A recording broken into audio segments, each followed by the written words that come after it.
big opportunity for the team as it tries to get on the bubble. How do you think the team has kind of handled mentally this last 10-game stretch or so where the calculus and the trajectory of the season has kind of changed as it's kept winning? I think we've done a great job. I think they've done a great job, not just the last 10 days, but, for quite a while now.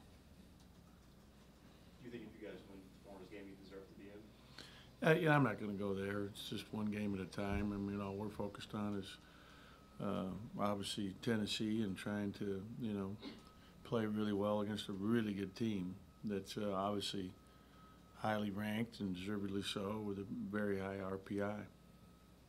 And Lamar getting SEC Player of the Week and things. Can you just talk about his journey this season? I know early in the year, kind of inconsistent, had the stretch where he was suspended for a few games and things, and now, arguably is the catalyst a little bit to some of what you guys have done. Just his journey and how you've seen him progress. Yeah, I'm really excited for him. He's played great, and it was very well deserved being named SEC Player of the Week. He's playing like a really good floor game and point guard. Look at his assist totals here over the 6-7 game span. If you just took those last 6-7 games, I think he'd probably lead the league or be close to it. But he's playing great defense too. I mean, he's forced 8 turnovers in the last game out of that opposite point guard position. Gravitt's really playing well for him. He's a difference maker in how South Carolina's been playing, and played well against us. But at the end of the day, there were a couple threes that he wasn't on them. He did some things where it wasn't Lamar's fault, and yet he still ended up forcing 8 turnovers. And he's done that in a number of games. I mean, going back to thinking about Georgia, he got a very big steal in our previous home game, early on against Ole Miss. I mean, he's just playing a good all-around game, and that's what's most exciting. Like he's being dominant at both ends of the floor, with and without the ball, and playing better defense. Really I'm excited about his defense. He's learning to be really a dominant player when he doesn't have the ball, and he's always just been a guy that only when he had the ball he was doing things, whether he was guarding it or with the ball. But now he's doing things off the ball defensively. I mean, he's really playing well. Saw Tennessee twice last year. How similar is this year's team? Yeah, they're a lot better than they were a year ago. As we are. Both teams have improved vastly from where we were a year ago, and you look at Grant Williams and Schofield. Those guys are just absolute studs and really good players. One's a sophomore, one's a junior. They run a lot of stuff through them. They take the most shots. They're the 1 and 2 in terms of scoring. They're outstanding, but their guard play, Bone, assist to turnover is incredible. I mean, he's a really good point guard. You look at Bowden, how he's shooting the ball on the year. You really have to pay attention to him. I think Alexander's a guy that's underappreciated for all the things he does, all the dirty work, rebounding, defending, blocking shots, protecting the rim. Turner gives him great minutes coming in, instant offense, really shoots the ball well, probably the best shooter on their team. They have a lot of depth. Walker's a very good big, comes off the bench. Fulkerson, they can play big, they can play small. They'll play Schofield starting the games at the 3 and then move them to the 4. They're very aggressive defensively, a really good defensive team. They plays primarily man-to-man and gets out and pressures you. They're very good in executing their offense and run a lot of motion, a lot of different looks, little flex sets. And, he's one of the best coaches in the game, not just in our league. And when you win 700 and something games and been in the tournament 22 times and, been to Final Fours, things that Coach Barnes has done, I mean, it's pretty incredible. He's won everywhere he's been. You talked in the preseason how this was a tight-knit team, you had a good bond about them in the preseason. How has that manifested itself over the last 10 games or so? How is that? I think that's just become closer and closer as our season's progressed. And, it definitely helps you. It definitely helps you when you have guys that are playing for each other and really there's good team leadership. That makes a huge difference.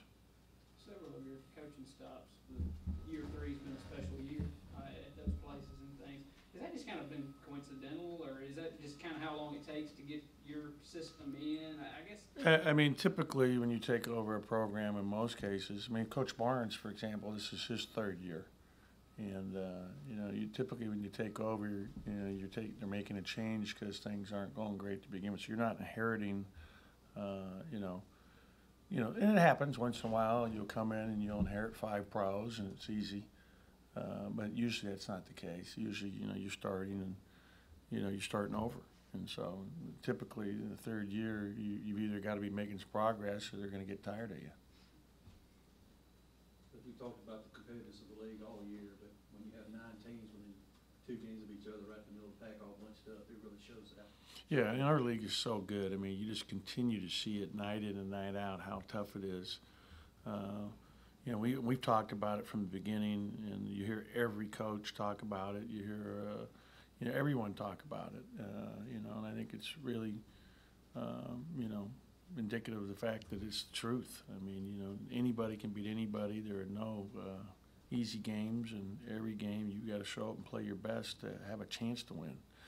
You know, look at South Carolina. I mean, they had, you know, we were very fortunate to come out of there with a win the other day, and they're tough. They're hard-nosed. They just crushed Auburn, you know, a week earlier at home, who's, you know, our most likely conference champion. So it's just really tough.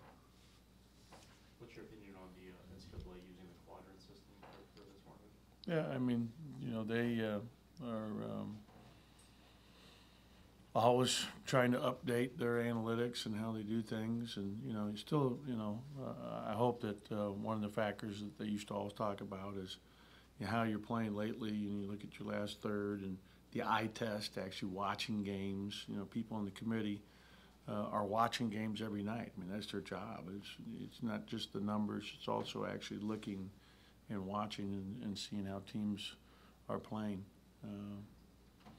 And you know, I've had a lot of people I've known over the years have been on the committee, and there's a lot that goes into, you know, what they do in terms of them studying each conference and each team, and really looking at it closely. And so there's a lot, and they've allowed some of the media, you know, in the past to come in there and see how they do things. So it's very interesting.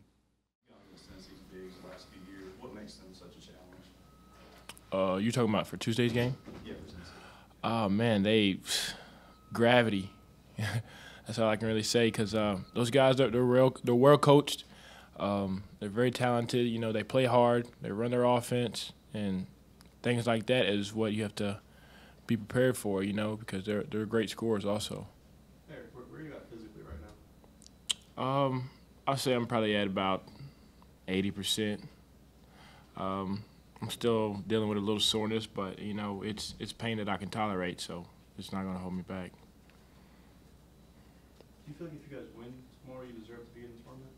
Absolutely, you know, because I feel like we're the hottest team in the league right now, you know, with, what are we, 7 of the last 9 we've won, so, and we're building more and more confidence and motivation and enthusiasm towards the game now. You know, we're becoming one, you know, so and that's a great feeling at this part of the year.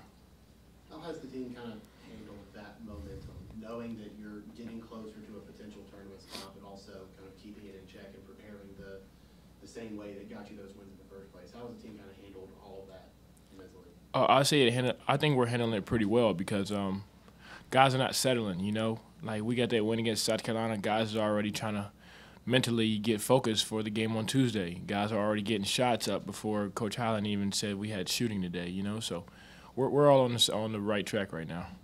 How good does it feel to still be in the postseason conversation this late in the year as opposed to, you know, the last couple of years when you were here? It's a great feeling, you know, and I feel like we deserve to be in this opportunity because of how hard we worked and just the progression that we've shown over the last 2 years, 2 to 3 years. So it's a great feeling to be right here.